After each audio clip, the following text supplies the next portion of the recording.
Hi folks, Andrew Gelina here again, host of the Underserved podcast. As part of our on-site podcast series at the Farmhouse in Plymouth, we interviewed chef Barbara Lynch. Barbara is known globally as a James Beard Award winner and Relais des Chateaux Grand Chef. She was named one of Time magazine's top 100 most influential people and owns 7 successful restaurants in the Boston area. We talked to her about her connection to the Farmhouse and why she's so excited to be a collaborator.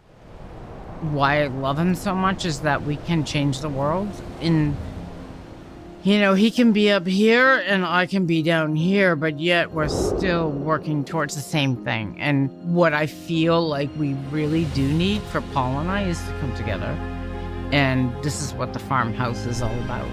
It's almost about like-minded people coming together, but you don't have to be somebody. I don't have to be a mayor. I don't have to be this. I don't have to be that. What he's developed here is the mind lab space that we've always talked about.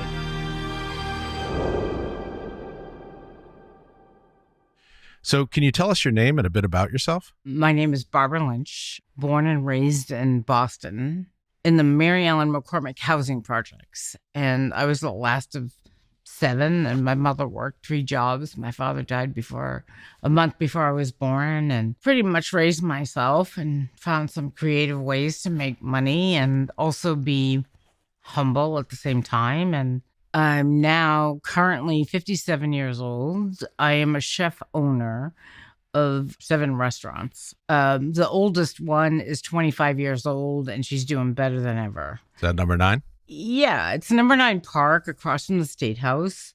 That was my first restaurant, right? As I talked myself into saying I can be a chef and I'm going to own my own restaurant. And that started at age 12. So when I opened number 9, it was in 1998. And she's still going strong. She's brilliant. How did you convince yourself, I can do this? Oh, my God. I mean, how could I convince myself to say I can accomplish anything in this world, right? I never even graduated high school. I was way too busy surviving and trying to make money in my own way, which I find extremely interesting now. What do they call me? A serial entrepreneur. And I had to Google it, Severe ADD. I'm still dyslexic.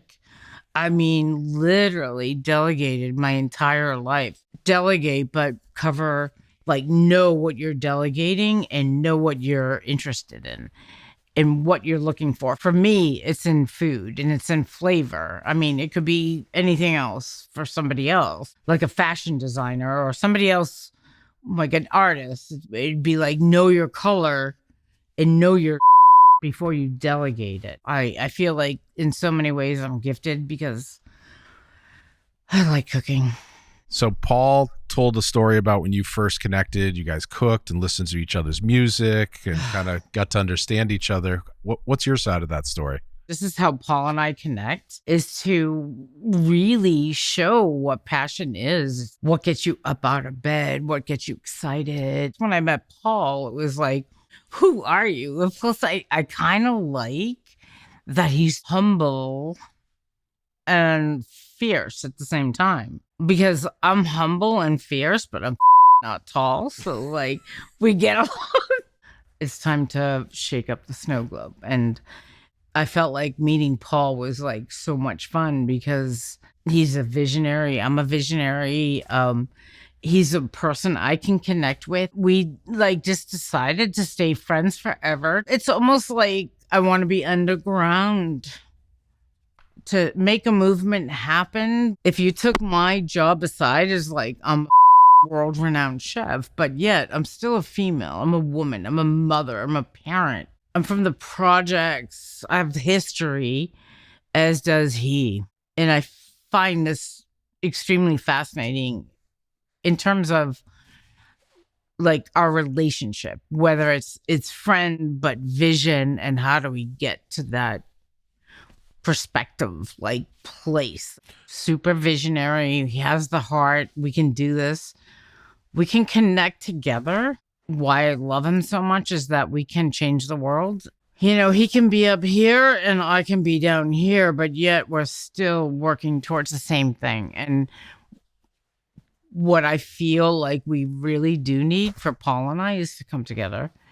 And this is what the Farmhouse is all about. It's almost about like-minded people coming together, but you don't have to be somebody. You know, I don't have to be a mayor. I don't have to be this. I don't have to be that. Who are the people? Who are the people? Who are the thinkers? What he's developed here is the mind lab space that we've always talked about. Now, you're kind of known as a big thinker that's interested in helping people. Where do you think that comes from? I like teamwork.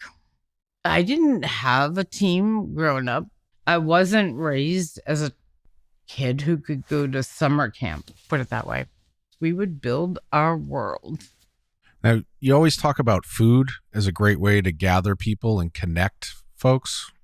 Tell us a bit about that.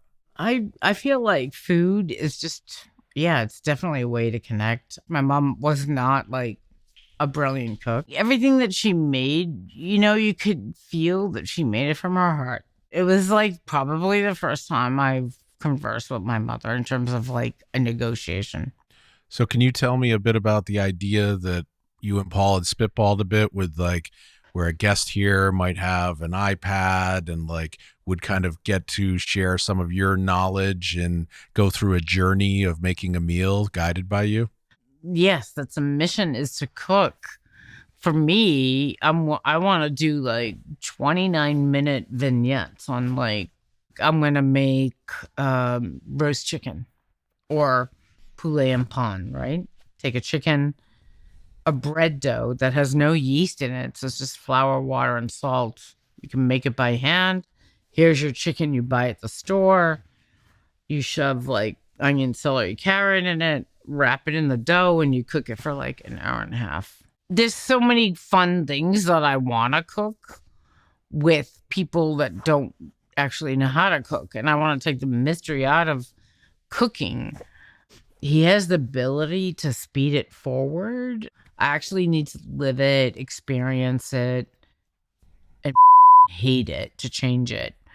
And then I'm also aggressive in saying I need to see the outcome right away. It's not because I need instant gratification, but I don't want to waste my time anymore. I really don't. Well, Barbara, thank you very much for participating today, and we'll talk to you all soon on the next episode.